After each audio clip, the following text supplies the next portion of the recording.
E aí, família, vamos lá. Garganta tá pegando. Tá na hora do vídeo, olha só. Até a Yakuza tá passando crise por causa do coronavírus, olha só. Atingidas por uma pandemia, lojas em dificuldades acabam com o pagamento de proteção à Yakuza. Porque a Yakuza todo mundo sabe. Ia nas lojas, fala assim, ó, nós queremos o pagamento para poder proteger a sua loja. Tá? Então, os lojistas eram meio que obrigados a pagar uma taxa para a Yakuza.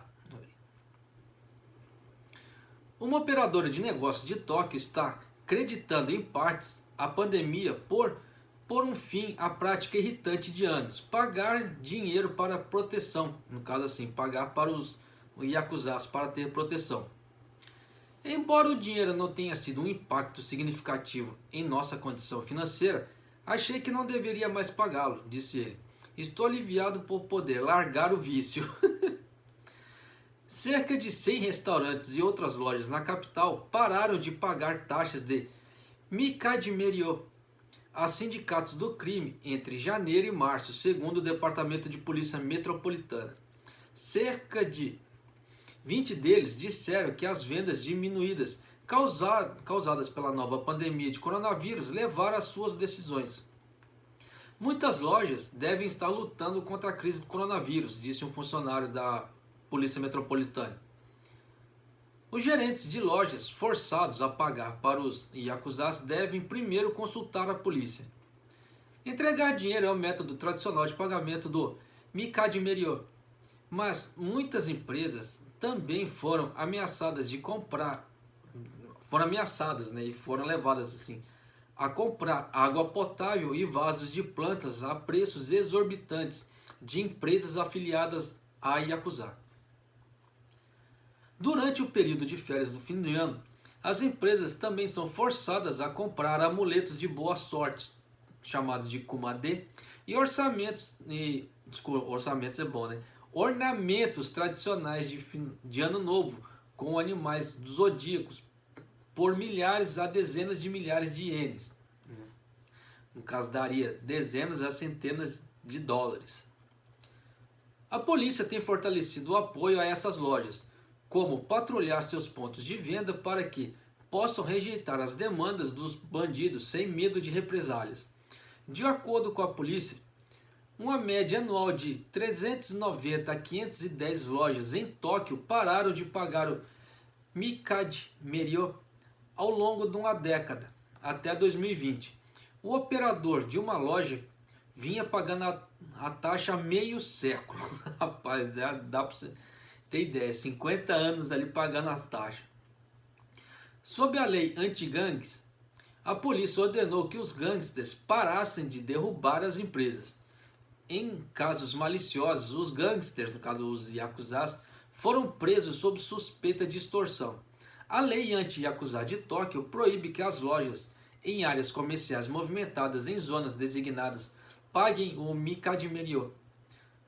Os pagadores podem pegar uma pena máxima de prisão de 1 ano ou multa de até 500 mil ienes, meio bilhão de ienes, é grana, hein? Mas eles podem obter clemência se relatar voluntariamente seus pagamentos. A polícia prestará assistência e estará totalmente empenhada em protegê-los, se recebermos consultas, disse um representante do departamento número 3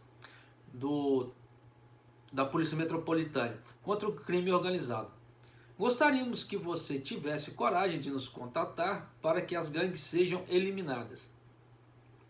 Um empresário de 57 anos de Tóquio que abandonou o hábito do Mikadimeiryō no final do ano passado explicou como terminou o relacionamento indesejado. Em uma entrevista, em abril deste ano, ele disse que procurou o Departamento de Polícia Metropolitano depois que o clima de negócios se deteriorou por causa da pandemia.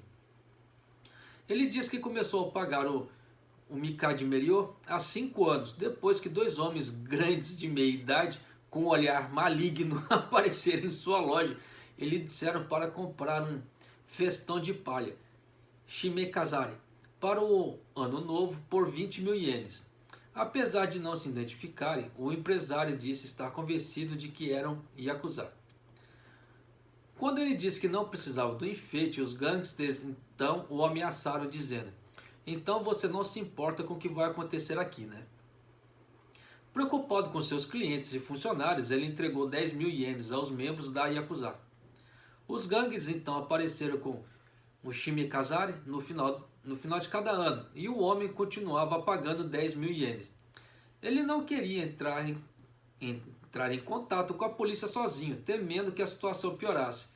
Mas em dezembro do ano passado, um policial visitou sua loja e o homem explicou seu problema.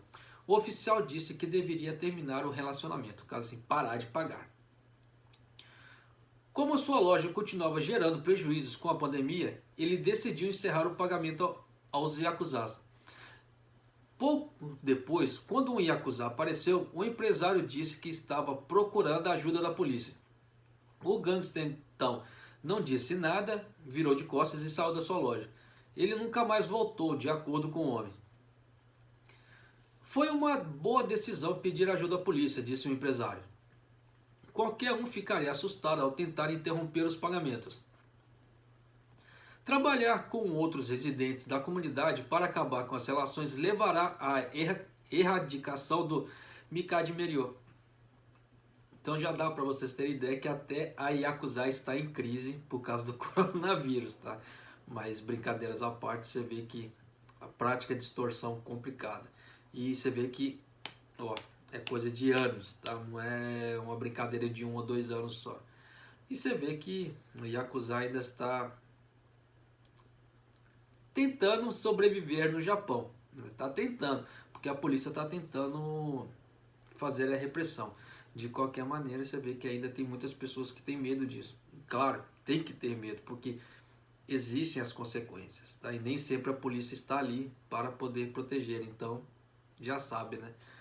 Mas de qualquer maneira, agora você já sabe que até a Yakuza está passando crise por causa do coronavírus. Um abraço, até o próximo vídeo e até mais.